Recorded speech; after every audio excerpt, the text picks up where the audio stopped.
So let's get started. Let's hit the friendly skies and let's make our way to Norway. Here's the plot summary for My Norwegian Holiday, brand new out on Hallmark Channel as part of 2023's Countdown to Christmas. JJ, grieving the loss of her grandmother and seeking some inspiration, stumbles upon an unexpected holiday destiny. Meeting Henrik, a Norwegian from Bergen, their connection deepens when he discovers she has a troll figurine from his hometown. Let's go.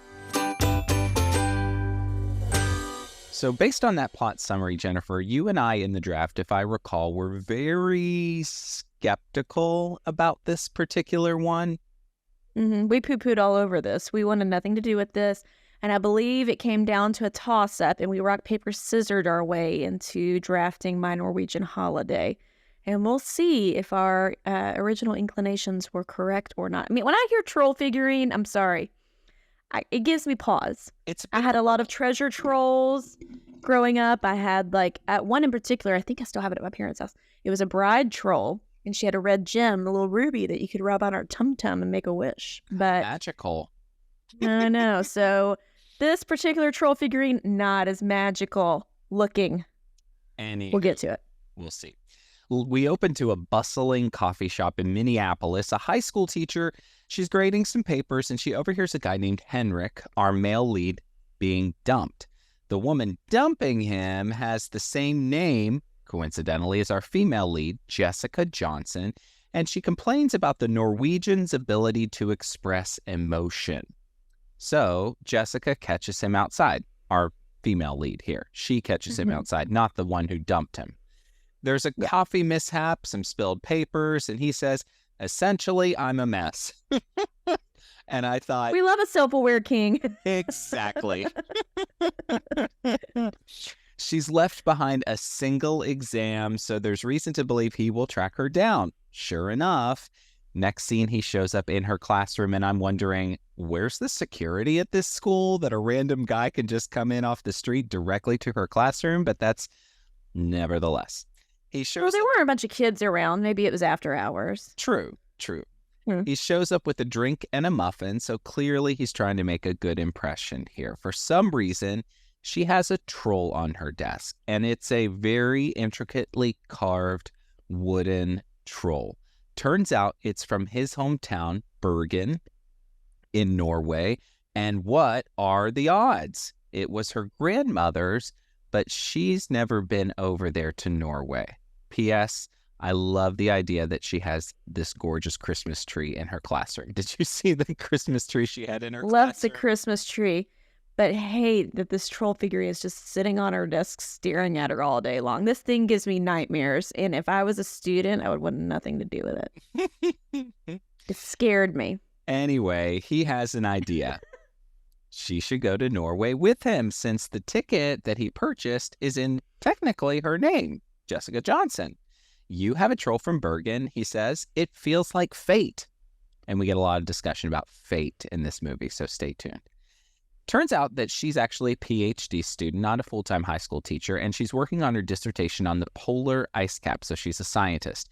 The only way her advisor, Bill, will give her an extension on her dissertation is if she decides to go to Norway. So now that she has a reason to go, aside from taking a chance on adventure and maybe love, she decides to take Henrik up on his offer. Cut to Norway, which, Jennifer, looks idyllic. It looks beautiful. Has this ever been on your travel radar before? No, but it is now. Loved every bit of it. So pretty.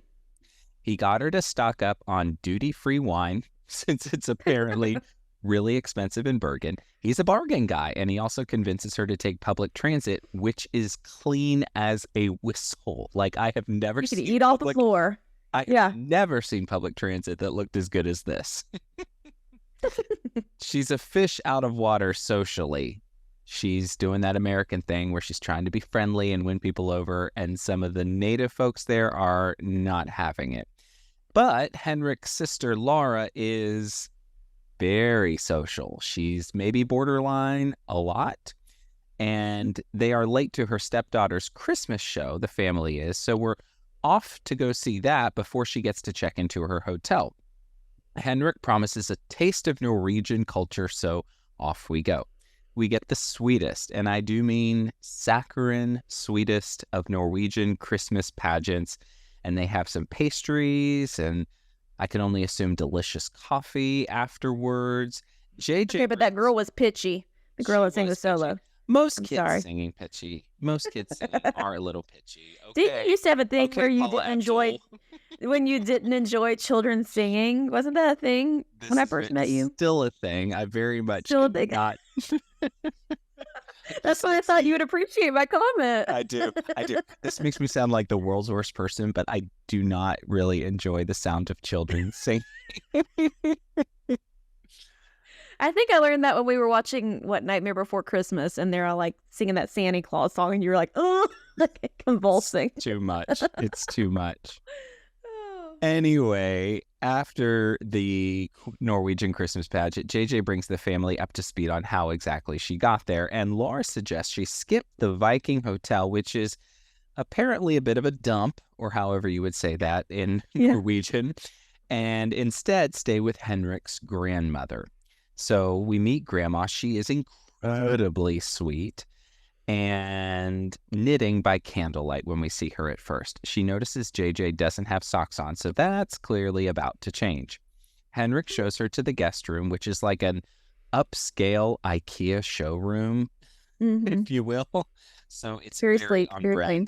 Very sleek, very clean, very on brand for our setting here in Norway. This entire movie, I think, was shot through some sort of filter or something because it all just looks very, very warm. I don't know if you felt the same. It just everything felt very agreed.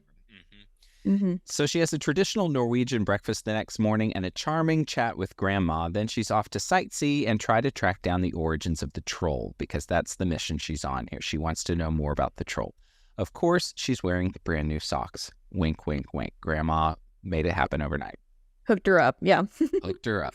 Henrik's there, they're walking through town, and a creepy guy pulls out a phone and mysteriously snaps a picture of him. I was taken aback when we first saw this kind of thing happening. Were you? Didn't like that. Nope, didn't like it. And it kind of continues to happen a little bit. Don't like it any other times. It does. Later, some youths, in fact, with skis, they shout, "Quitter!" at Henrik. But of course, it's in Norwegian, but we do get a subtitle that says "Quitter." So I appreciate that. Clearly, he has a backstory that we've yet to hear, but most assuredly will hear. Anywho, it's time for family dinner. This looks warm and lovely, and they discuss how Norwegians have several different ways to refer to love, and it is a very, very charming conversation. We get a Taylor Swift reference here because... Stephanie pointed out, listener Stephanie. Love that. Stephanie's an old dear friend, and of course I had a feeling she would pick up on that. But Taylor Swift, the reference we get is Dad's like, there's like, you love Taylor Swift, but love like that is different than the love that you might have for your special spouse or somebody like that. I love that they were sort of parsing that out in a way that made a lot of sense to people. Yeah. Anywho, turns out Jessica wasn't his girlfriend, we learn. She was actually his assistant. So he has a backstory and had an assistant. So we are getting and piecing together that Henrik was kind of a big deal. And so at this point, I'm like, what's the backstory here? Who is this Yehu? Anywho. Yeah. After dinner, JJ gets taste tests of Norwegian licorice and Christmas sodas. I'll take the Christmas sodas. I hate a licorice. No, thank I don't you. mess with licorice. Pass. Sorry. Pass. The next day, she goes with Henrik to try on his traditional Norwegian suit because his sister's getting married. So there's a wedding in the offing as sort of the subplot of this entire movie. She's kind of a wooga when he emerges from the dressing room because he actually does look quite handsome in this traditional Norwegian suit, which I would look like a fool trying to wear, but it works for him. He pulls it off. Yes, it was very impressive. They go to check out the college there in Bergen, and she unpacks her interest in meteorological research. She used to want to be a meteorologist on television, but then wisened up and instead wants to work more in the research realm. She says she's not so sure it's her calling, though, so there's a little bit of wishy-washiness about what she wants to do with her life. More bullies mess with Henrik later on, and JJ finally demands to know what the deal is. So it turns out Henrik was actually a downhill skier and a big deal in Norway and just missed the Olympic podium. He had a terrible accident, almost died, it turns out, but hasn't been able to ski the same way since. In fact, he walks with quite a noticeable limp throughout this entire movie. Mm-hmm. He feels like he's let everyone down. Well, Grandma is there to be supportive, and she gives them an assignment to go buy a Christmas tree. Then JJ tries to work on her research paper, her dissertation. Laura takes her off as a distraction for a little bit of a shopping trip, then a wedding dress fitting, during which Laura reminds JJ that love is a verb. That's a pretty tender scene. Incidentally, I thought it was a little odd, but maybe this is how you do things in Norway, that Henrik tried on his suit at the same place where Laura tried on her wedding dress. They were back in the same shop, which I thought was kind of an interesting, does one tailor really do all of that sort of stuff? If so. Maybe so. Maybe it's a family friend. Yeah. Maybe a family friend. Anywho. Yeah, so Grandma is trying to teach JJ how to knit because that's what you do in your spare time in Norway, apparently. And the family gets JJ to deliver Henrik to his soon-to-be brother-in-law's bachelor party.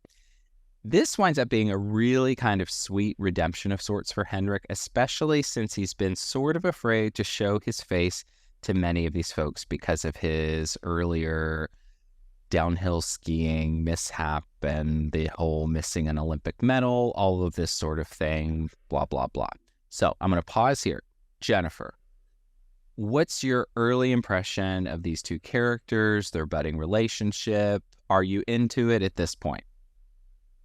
At this point, I got more friend vibes, I gotta say. I like both of these actors. So Rhiannon Fish, we saw her in a picture of her with Tyler Hines earlier this year. And then David Elsendorn, sorry if I'm not pronouncing that right. The whole time I was like, how do I know this guy? He was in Ted Lasso. Did you ever watch Ted Lasso? Oh, I didn't watch Ted Lasso. Oh, he's on the team from Ted Lasso, but this is his first movie in this Hallmark realm. But I thought he did a great job. So I liked them. I liked their characters. I did not buy that they were romantically going to be attracted to one another. Okay. What did you think? I was intrigued.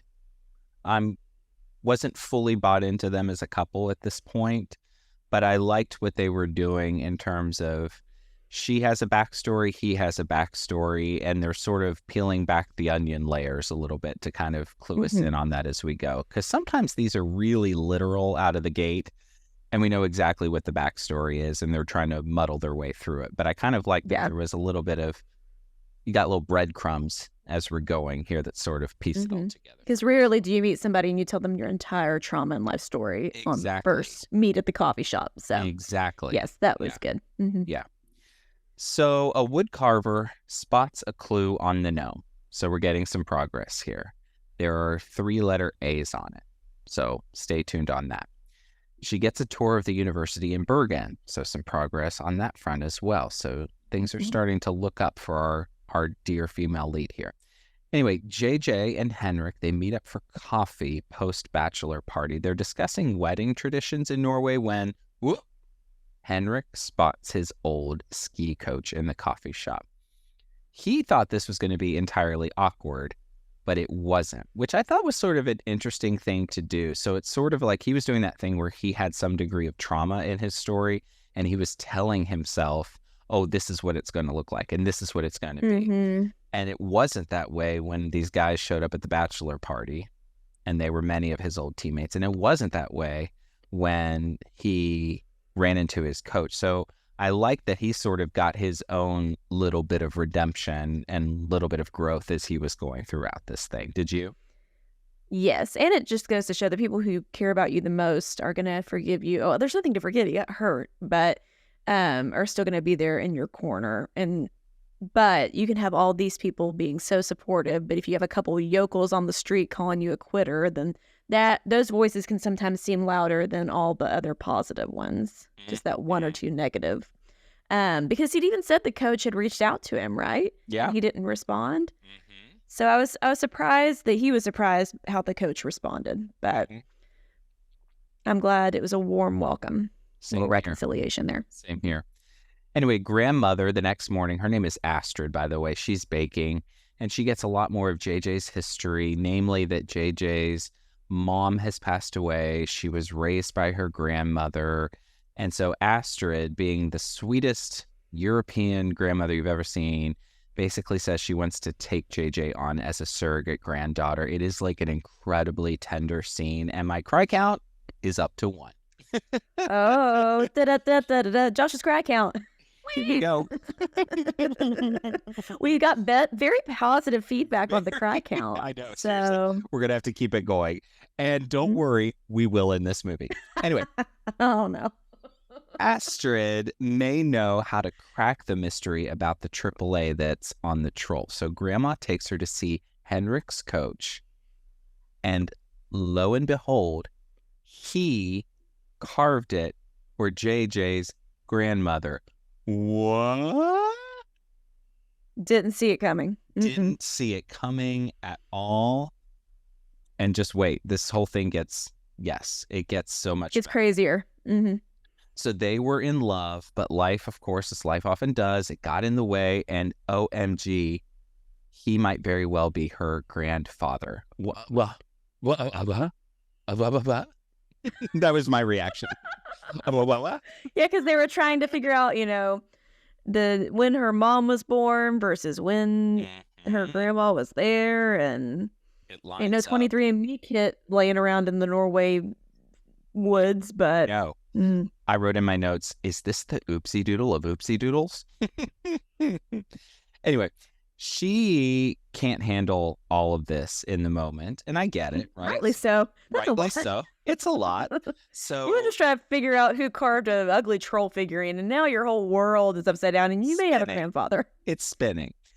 So she gets a little bit spooked, and she's off running through the woods, and it turns out Henrik is going to go in search of her. And we get this sweet scene of him literally running through the woods, which is not easy for a guy like Henrik, who has a noticeable limp. But it's that important that he find her. And he gives her a hug for the ages. Like, it is the warmest, kindest thing. But to your point earlier, Jennifer, it looked, and to me at least felt, more friend zone than it did kind of romance zone at this point. I don't know. What did you think? Yes. But his actions of being so convicted to go find her, and the urgency, he really cares about her. I liked that. And I liked this scene. I mean, he has undone any sort of PT progress he's made in the past year with running through the woods, but he was willing to do it for her. And I did love their embrace and their hug. It was like kind of a swooping shot of around like a 360 almost of them hugging. But yeah, friend zone. That's a friend hug. But in spite of that, my cry count is now at 2. Anyway, Henrik tells her to bundle up later that night, and he takes her out to see the Northern Lights. And this is, for me, where it starts to transition into a little bit more romance than friend zone. So it's wedding day, and Grandma sees that she's wearing basically something off the rack from, I don't know, Pottery Barn. No, what's a women's clothes? Pottery Barn. She was wearing a vase. A throw pillow. She's wearing something off the rack. I was trying to think of Casual Corner, and I said Pottery Barn or something like that. Or Dress Barn. Were you thinking Dress Barn? Dress Barn. That's exactly what I was thinking. She was wearing something off the rack from Dress Barn. Anywho, Grandma decides that just so many barns. So many barns. Grandma Wait, there's decides, Apple Barn, there's Dress Barn, there's Boot Barn, Pottery Barn. There are many a barn. Many a honest barn. mistake. Many a barn. But Grandma doesn't want her wearing something from a barn to this wedding, so she gives her a traditional Norwegian garment, and it is really, really ornate and really, really sweet. So we get all sorts of Norwegian wedding traditions, including the last-minute proposal. So the bride's with her family, and here comes the groom just knocking on the door and asks her to marry him. And I thought it was really impossibly sweet. And JJ was like, wait, we're not engaged yet? Like we haven't proposed yet? 3? I can't. 3. Oh, my goodness. It was a rough week. Clearly. Excuse me. So they leave the house to fiddle playing, which just like seems so fun to be off to a wedding dancing to fiddle music. Like, if I could go back in time and redo our wedding, there would have been a lot more fiddle playing and a lot more dancing on the way to the wedding. You might want to clear that with your wife first before you make such a... They get the vow renewal. Ding! Good ideas. Yes, indeed. Yeah. So she, at the wedding, leans into Grandma and asks Grandma if she believes in fate because she's watching Henrik do all these sweet things as the best man and all this other stuff. And Grandma says, of course. And JJ goes to visit later her grandfather, revealing her mother's name was Andrea, named after the coach. So this is getting heavy. Yeah. It's Christmas, and they sing Norwegian Silent Night. They open presents, mainly socks, and Coach shows up. So many socks. So many socks. I mean, it was just socks on top of socks on top of socks. Literally, stacks of socks, but it was cute. And Coach shows up and gives her a scarf that her grandmother made that he has had all of these years. She gives him the troll back, and he, in turn, gives her a key to his basement apartment. It was like a gift swap, and it was just like layers and depth. But it involved real estate. Real estate. I know. There was a lot happening. I couldn't have gotten rid of that troll figurine quick enough. Be like, oh, here you go. Why don't you take that back? Thank you. Exactly. Oh, by the way, the coach's name is Anders. And so Grandma had named her daughter, so JJ's mom, Andrea, after Anders, which I thought was kind of sweet. This is pretty cut and dry. Exactly. So Anders and Henrik, they make amends. He wants Henrik to coach there in Norway and ultimately take his place, which is kind of a full circle moment for him. Henrik and JJ go for a walk. He gives her a Northern Lights necklace in case she ever feels lost again. She can find her way home. I like that. I did too. Because he took her to the Northern Lights because she's into, meteorology. Whatever the proper term for that would be. And so I like that he took a liking to her interests and created these moments to really honor her interests and make her feel at home, even though she was very far away from home. I thought that was very sweet. Agreed. So it's clear that romance is budding here. And they're very early on in their stages. They're not like getting engaged or anything like that, but it's time for the big kiss. And I think in what is probably one of the better scenes in this movie, she sees out of the corner of her eye some of the youths that were harassing Henrik earlier in the film, or as my 11th grade English teacher, Joanne Newsom, would say, harassing. Yes. Anywho, she sees these youths out of the corner of her eye, and she absolutely reads them for filth. She's like, no, you are not going to do this because this is going to be a kiss for the ages. This is going to be fireworks, and nothing is going to ruin this moment. She actually calls this kiss that it's going to be top shelf, which I thought was really funny. Anyway, the youths are rightly spooked, and so they bolt, and we do get a rather, I think, top shelf kiss as this movie fades to black.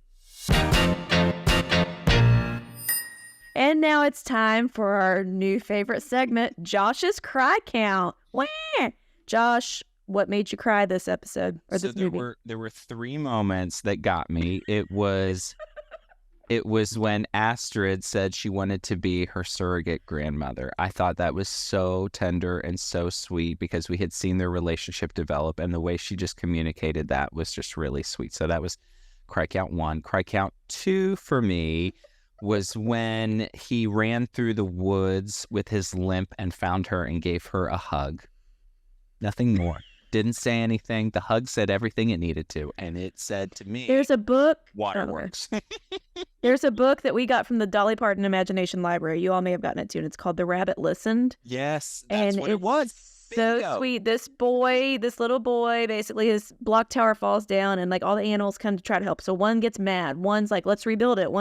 But the rabbit just sits there and listens and is with him. And I am trying in my life to be a friend more like the rabbit who just sits and listens when people are going through it. And that running moment through the woods was the rabbit listened moment. It was very sweet. Bingo. And Cry Count 3 for me was wedding day, when the family's all there together and Laura walks in her wedding dress and she looks like $1 million.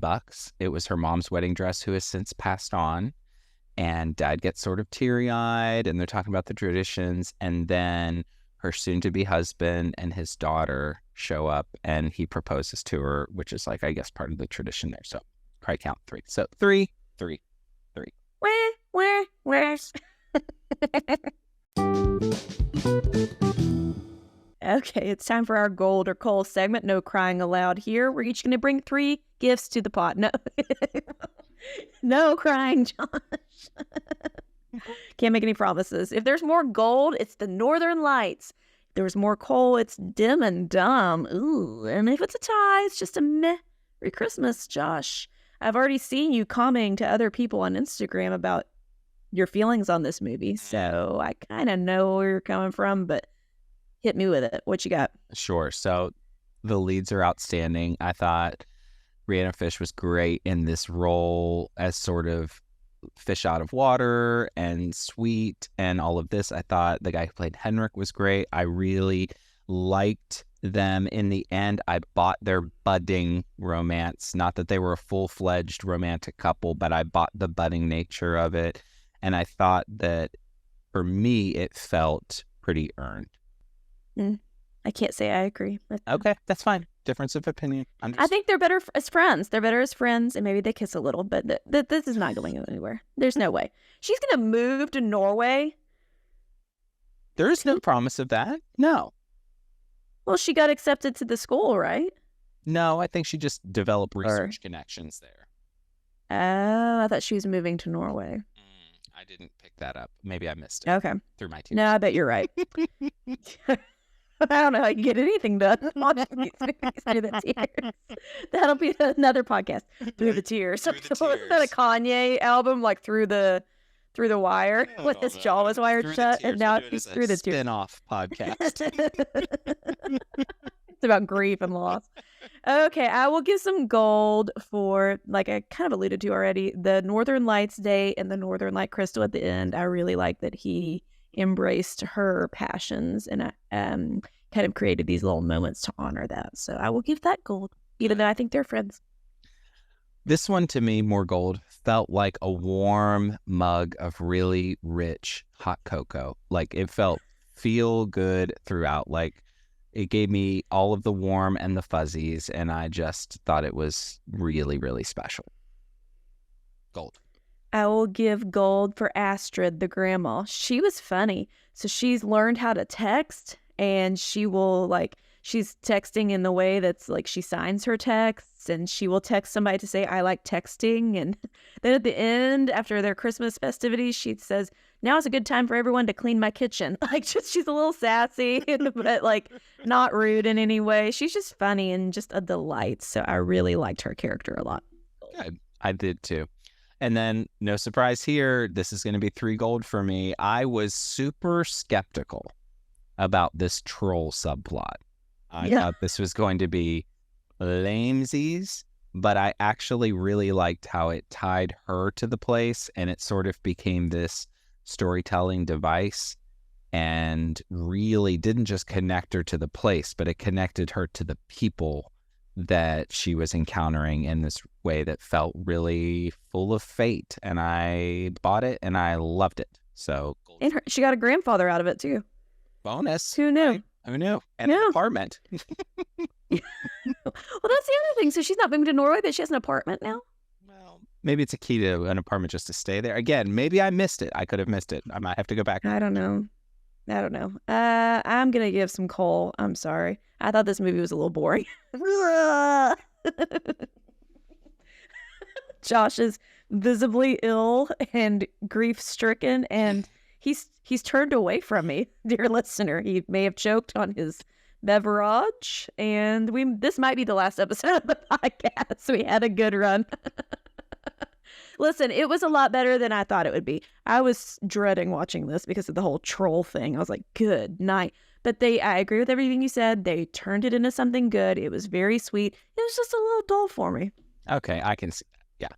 There wasn't a whole lot going on in terms of action or events or really anything like that. It was a lot of talking, a lot of kind of wandering Heckling. through a lot of heckling. Yes, exactly. There was no sort of drama or action or anything like that. So Yeah, there was drama in the familial sense, but it was not action-packed. Yeah, exactly. So, okay, I can give you that. It is definitely. I probably won't watch it again. It is definitely a slower, more kind of contemplative Hallmark movie. It is not a laugh a minute, haul out the holly kind of situation at all. It's definitely more trying to be, I think, heartfelt and slower and more kind of like a settled in kind of one. But bottom line here, 5-1. So 5 gold, 1 coal. Still one that we would say might be worth the watch for you. We're going to call it Northern Lights. Probably one of my favorites so far this season. I really thought it was great. So we might need to do like a little early December ranking on our socials and just kind of put like our top 5. Yes, a power poll. Like, where are they standing right now? Or a top 3 or 5. What do you want to do?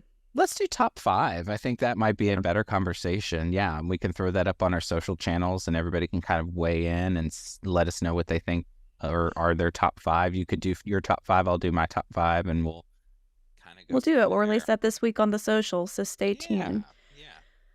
Well, I'm glad we watched it. I would not have watched this otherwise if we had not drafted it, simply because it mentioned a troll. Same. And that's why I'm glad that we did the draft the way we did, where it was certainly more random this time around, because I think this is what we were wanting, that it would expose us to ones that are better than we thought they would be based on the synopsis, and might very well expose us to ones that are going to be a little bit something else. And that might be an episode that drops next week. So as a deep tease, you might want to stay tuned for one we've got coming up next week. More to come. Oh, dear. That's right.